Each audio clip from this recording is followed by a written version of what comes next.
भगवान बुद्ध को ज्ञान प्राप्त हुआ। जब लोगों को पता चला कि बुद्ध को ज्ञान प्राप्त हुआ है तो लोग यह जानना चाहते थे कि बुद्ध को क्या ज्ञान प्राप्त हुआ है, उन्होंने क्या नया जाना।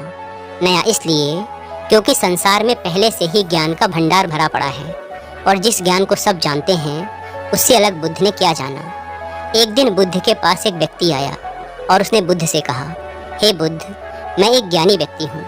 मैंने सभी शास्त्रों का गहन अध्ययन किया है। मैंने वेद पुराणों का अध्ययन किया है। मैंने गहन चिंतन मनन किया है। मैंने सुना है कि आपको भी ज्ञान की प्राप्ति हुई है। मैं यह जानने आया हूँ कि आपको क्या प्राप्त हुआ है, वह कौन सा ज्ञान है जिससे अब तक हम सब अनजान थे। आपको क्या प्राप्त हुआ है बुद्ध? उस व्यक्ति की बात सुनकर बुद्ध मुस्कुराए और बोले, मुझे कुछ भी प्राप्त नहीं हुआ है, बल्कि मेरे पास जो था वह भी चला गया। व्यक्ति ने कहा, आपसे क्या चला गया बुद्ध? बुद्ध ने कहा, लोभ, मोह, माया, लालच, ईर्ष्या, क्रोध, कामना, इच्छा, वासना, ये सब मुझे छोड़ चुके हैं। वह व्यक्ति बोला, फिर आपने क्या पाया बुद्ध? बुद्ध ने कहा, कुछ भी नहीं। इस पर वह व्यक्ति बोला, फिर लोग ये क्यों कहते हैं कि आपको ज्ञान की प्राप्ति हुई है? क्या आपने ज्ञान प्राप्त नहीं किया? बुद्ध मुस्कुराए और बोले, मैंने ज्ञान प्राप्त नहीं किया। ज्ञान तो सर्वत्र है, कण कण में व्यक्त है। उसे प्राप्त करने की आवश्यकता नहीं है। मैंने तो केवल अपना अज्ञान खो दिया है। अज्ञान खोने के बाद क्या बचता है? व्यक्ति बोला, अज्ञान ना होने पर तो सिर्फ ज्ञान ही बचता है। बुद्ध ने कहा, जब ज्ञान और अज्ञान दोनों ही ना बचें तब क्या बचेगा? वह व्यक्ति बुद्ध के चरणों में गिर पड़ा और बोला, हे बुद्ध, इस स्थिति के बारे में तो मैंने कभी विचार ही नहीं किया। बुद्ध कहते हैं, मेरे पास जो कुछ भी था मैंने सब खो दिया। सब छूट जाने के बाद मुझे पता चला कि जिन चीज़ों से मैं प्रेम कर रहा था, जिन चीज़ों को मैं पाना चाहता था, वह सत्य ही नहीं थी। फिर वह सत्य क्या था जिसे बुद्ध ने प्राप्त किया? बुद्ध कहते हैं कि मैंने सब कुछ खो दिया, तब मुझे ज्ञान दिखाई पड़ा। लेकिन इसके विपरीत हम सब कुछ पाना चाहते हैं। बुद्ध खोने की बात करते हैं और हम पाने की बात करते हैं। हम ध्यान करते हैं ज्ञान प्राप्ति के लिए, लेकिन क्या हम स्वयं को अज्ञानी मानने के लिए तैयार हैं? क्योंकि जो ज्ञानी है उसे ज्ञान प्राप्त करने की क्या जरूरत है, क्योंकि वह तो पहले से ही ज्ञानी है। और एक समस्या यह भी है कि हम अपने आप को ज्ञानी मानते हैं और ज्ञान भी प्राप्त करना चाहते हैं। भला यह कैसे संभव है? क्योंकि ज्ञान तो उसे ही हासिल हो सकता है जो अज्ञानी हो। पहले तो हम यही नहीं समझ पाते कि ज्ञान क्या है और अज्ञान क्या है। ध्यान से समझने का प्रयास करोगे तो पाओगे कि जिसे हम ज्ञान समझ रहे हैं वह अज्ञान ही है। हमारा ज्ञान ही हमारा अज्ञान है। उदाहरण के लिए, हमारा ज्ञान कहता है कि हम श्वास लेते हैं और जीवित रहते हैं, लेकिन अगर ध्यान से देखोगे और विचार करोगे तो पता चलेगा कि हम कभी श्वास नहीं लेते। श्वास स्वतः ही चलती है, क्योंकि अगर हम श्वास ले सकते और बंद कर सकते तब हम कभी भी श्वास को बंद कर सकते थे और शुरू कर सकते थे। फिर कोई भी व्यक्ति मुर्दा ना होता। अगर मुर्दा होता तो मुर्दे भी सांस ले रहे होते। तब यह हमारा ज्ञान ही है जो कहता है कि हम सांस लेते हैं। धरती पर जब से मनुष्य आया है तब से अब तक मनुष्य एक ही प्रकार से चल रहा है। क्या आपने गौर किया? व्यक्ति गरीब हो या अमीर, सब में एक ही जैसी भावनाएं हैं। सब क्रोध भी करते हैं, सब प्रेम भी करते हैं, सब स्वार्थी हैं, सब लालची हैं, सब एक दूसरे से आगे भी निकलना चाहते हैं। इतिहास में बहुत बड़े बड़े राजा और सम्राट हुए जिन्होंने अपनी इज्जत बनाने और बचाने के लिए बहुत कुछ नष्ट किया, बर्बाद किया। लेकिन आज वो राजा और सम्राट नहीं हैं, उनकी जगह हम हैं। जो एक राजा या सम्राट करता है वही एक गरीब व्यक्ति भी करता है। वह भी अपनी इज्जत बचाने के लिए कुछ भी कर सकता है, किसी भी हद तक जा सकता है, कितना भी गिर सकता है, किसी की भी हत्या कर सकता है, किसी को भी बर्बाद कर सकता है और खुद के प्राण भी ले सकता है। और अंत में चाहे कोई सम्राट हो या कोई गरीब व्यक्ति हो, दोनों एक ही स्थिति में प्राण त्यागते हैं।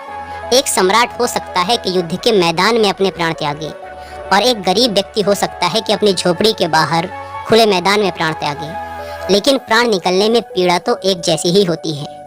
हजारों सालों से सब कुछ एक जैसा ही घटित हो रहा है, उसमें कोई बदलाव नहीं हुआ है, सिर्फ चेहरे बदल रहे हैं। फिर भी हम इतने ज्ञानी व्यक्ति हैं कि उन सब से हम कुछ भी नहीं सीखते। हम भी वही गलतियां दोहराते हैं जो पहले ही हो चुकी हैं, और उसका परिणाम भी हम जानते हैं। फिर भी उन्हीं गलतियों को बार बार करते रहते हैं। इसीलिए बुद्ध कहते हैं हम अज्ञानी हैं, क्योंकि जिससे हम अपना ज्ञान समझ रहे हैं वही ज्ञान हमें सत्यता से दूर रखता है। बुद्ध जिस सत्य की बात करते हैं, उन्हें जो सत्य प्राप्त हुआ या जो सत्य होता है वह ब्रह्मांडीय होता है। वह हर जगह, हर समय, हर स्थिति पर एक जैसा ही होता है, उसमें कोई बदलाव नहीं होता है। लेकिन हमारा जो ज्ञान है, हमारा जो सत्य है, वह परिस्थिति, समय और स्थान के बदलने पर बदल जाता है। एक सत्य जो भारत में सत्य है वो दूसरे देशों में असत्य हो जाता है। जैसे प्रेम और करुणा एक यूनिवर्सल सत्य है, यह हर जगह, हर स्थिति में एक जैसा ही होता है। यह हर जीवों में एक जैसा ही प्रकट होता है, चाहे इंसान हो या जानवर। जैसे एक माँ अपने बच्चे से प्रेम करती है, वैसा ही एक गाय अपने बछड़े से करती है। प्रेम जाति, धर्म और शारीरिक बनावट से परे है। इसीलिए बुद्ध प्रेम और करुणा की बात करते हैं। लेकिन बुद्ध जिस प्रेम और करुणा की बात करते हैं, हम उसे समझ नहीं पाते।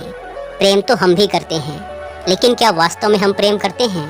एक पति कहता है, मैं अपनी पत्नी से बहुत प्रेम करता हूँ, लेकिन कुछ समय बाद वही पति अपनी पत्नी की हत्या कर देता है। अब यह कैसे संभव है कि जहाँ प्रेम था, अब उसकी जगह क्रोध ने ले ली? क्योंकि यहाँ प्रेम था ही नहीं, सिर्फ शारीरिक आकर्षण था। इसीलिए वह समय के साथ बदल गया। हम प्रेम या कोई भी व्यवहार कहाँ से सीखते हैं? यह हम अपने परिवार, आसपास के लोगों और समाज से ही सीखते हैं। हमारी बुद्धि हमारे विचारों से ही निर्मित होती है, लेकिन हमारे आसपास के माहौल से ऐसे विचार हमारे अंदर डाले जा रहे हैं जिससे हमारी बुद्धि और समझ का पतन होता जा रहा है, वह विकृत होती जा रही है। प्रेम एक स्वाभाविक प्रक्रिया है जो स्वयं प्रकृति की देन है, और यह प्रकृति का एक हिस्सा भी है। प्रकृति हमसे प्रेम करती है, वह हमारा सभी प्रकार से ध्यान रखती है, लेकिन इसके बदले वह कभी हमसे कोई मांग नहीं करती, जबकि हम ही प्रकृति को नष्ट करने में लगे रहते हैं। यह वह प्रेम है जो हमारे अंदर भी होता है, लेकिन हम इसे भूल गए हैं। जिस प्रेम को हम जानते हैं और प्रेम समझते आ रहे हैं, वो बनावटी है, वह स्वार्थ पर टिका हुआ है। उसे हमने बाहर से, यानी अपने समाज और आसपास के लोगों से सीखा है। समाज में जैसा दिखाया जाता है, हम बिल्कुल वैसा ही करना चाहते हैं, वैसा ही बनना चाहते हैं। हम वैसा ही प्रेम भी करना चाहते हैं। हम हर चीज़ में समाज की नकल करना चाहते हैं। हम अच्छा दिखना चाहते हैं, लोग हमें देखें तो कहें कि देखो कितना प्रेम है इनमें। वास्तव में जो सत्य है वह बहुत दूर नहीं है, बिल्कुल हमारे नज़दीक ही है, वह हमारे ही अंदर है। हमने अपनी आंखों में पट्टी बांध रखी है, दिखावे की पट्टी, समाज की नकल करने की पट्टी। इसीलिए हम अपने अंदर के सत्य को देखना ही नहीं चाहते, या ये कहो कि हम इतने व्यस्त हैं कि हमें यह सोचने का समय ही नहीं है कि हम रोज़ जो कर रहे हैं उससे हटकर कुछ और भी किया जा सकता है। अपनी सामाजिक बुद्धि को छोड़ दें, जो समाज ने सिखाया है उसे कुछ समय के लिए भूल जाएं और स्वयं को समझें, खुद को जानने का प्रयास करें। आपके सबसे करीब आप खुद ही हैं। आपसे ज़्यादा आपके करीब और कोई हो ही नहीं सकता। दूसरे किसी भी व्यक्ति से ज़्यादा आप स्वयं को बेहतर जानते हैं। देखें कि आप क्या जानते हैं। क्या सच में आप अपने बारे में कुछ जानते भी हैं, या बस ऐसे ही जिए चले जा रहे हैं? जन्म लेना और रोते चिल्लाते इस दुनिया से चले जाना इस जीवन का उद्देश्य कदापि नहीं है।